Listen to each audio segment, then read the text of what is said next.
आङो जोंनि इउपिपिएल पार्टीनि गोनां आफादगिरि प्रमद बर' बिथांखौ आरो बिथांजों लोगोसे गासै दैदेनगिरिफोरखौ आं साबायखर बावदों।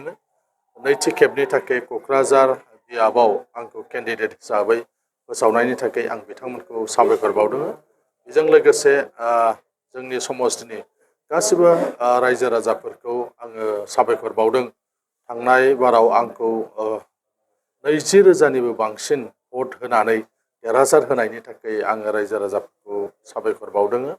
एबारनि जे बिसायख'थि बे बिसायख'थियावबो रायजो राजानि आशीर्बाद मोनगोन होननानै आं सानदों।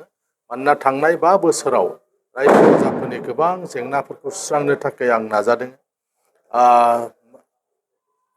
मोनफ्रोमबो बोसोरावनो बेवहाय आसाम माला मोननायनि गेजेरजों RIDFनि लामानि गेजेरजों मुख्यमन्त्री पक्की पथ निर्माण, मुख्यमन्त्री पक्की पथ मेरामति, मुख्यमन्त्री पक्की पथ बहलीकरण बेबायदि माने स्किमफोरनि गेजेरजों हान्था मेलानि थाखाय बेवहाय लामा बायदिसिना बानायनाय जादों। गोबां दालांफोर बानायनाय जाहैबाय। जोंनि दिनाव क'क्राझार इउनिभारसिटि बेवहाय जोङो लुफुंनो थाखाय हाबाय।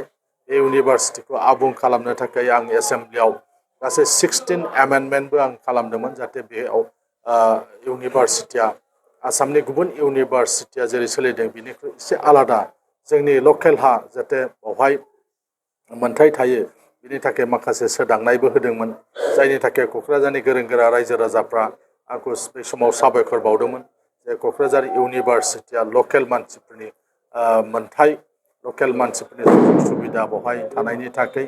आरो बेबायदिनो गोबां स्किमफोर बेवहाय मावनाय जाबाय। प्रत्येक बोसोरावनो मडेल अंगनबादि सेन्टार जों बानायदों, सायख' जों खालामदों। जेराव फरायसाफोर दङ बेफोरबायदि जायगाफ्राव मडेल अंगनबादि सेन्टार खालामनानै होनाय जाबाय। आसाम दर्शननि गेजेरजों गोबां जायगायावनो मन्दिर, थानसालि बायदिसिना गिर्जा बायदिसिना लुनायनि थाखाय जोङो मदद होनो हादों।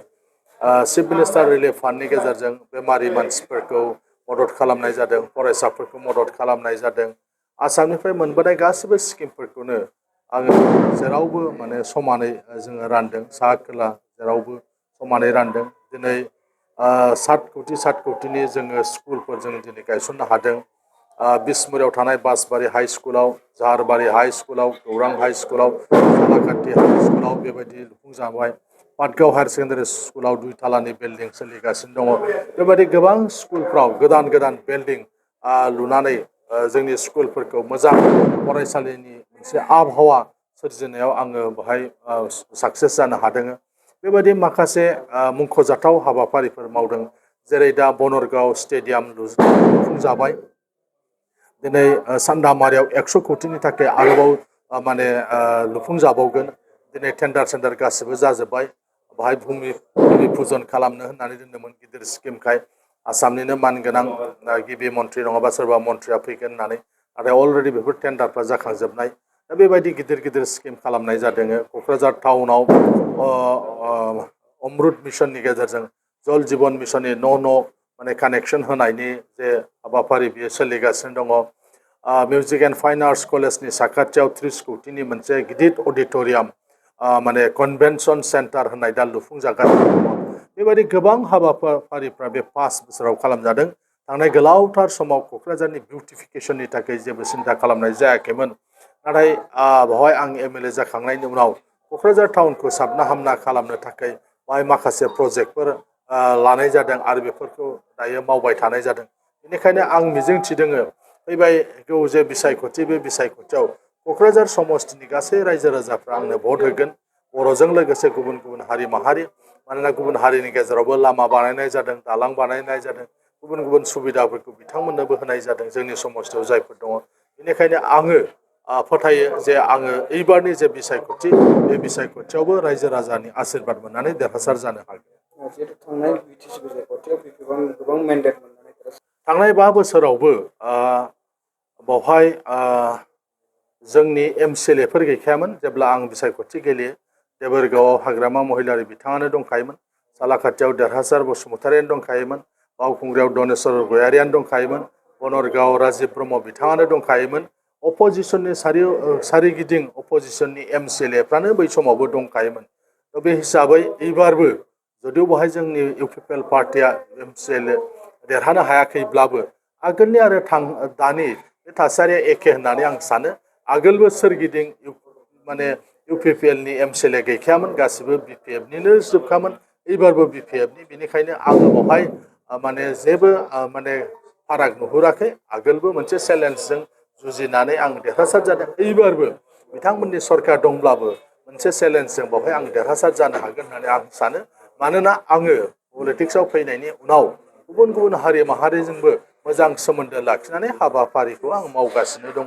बेनिखायनो आंहा फोथायनाय दङ गुबुन हारिफ्राबो आंखौ अनसायो होननानै, आरो आं बिनिफ्राय गुबुन हारिनिबो भट मोनगोन।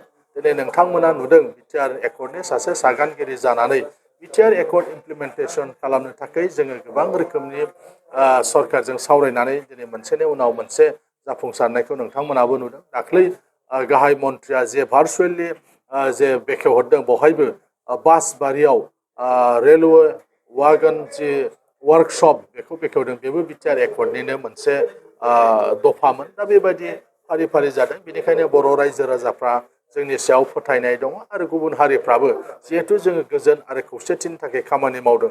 26टा जे हारि माहारि दङ जोंनि इउपिपिएलनि सरकार थानाय समावसो काउन्सिलाव मानसिफ्रा मिथिनो मोन्दों जे बेवहाय 26टा जाथिफोर दङ, आरो बे 26टा जाथिफोरनि थाखायनो जिहेथु प्रमद बर'आ खामानि मावदों, माखासे हाबाफारि लादों, बेनिखायनो बिथांमोना गोजोननाय दङ। नंगौ 5 बोसोराव बेयो जथेस्थ' नङा, नाथाय मावजेनदोंमोन,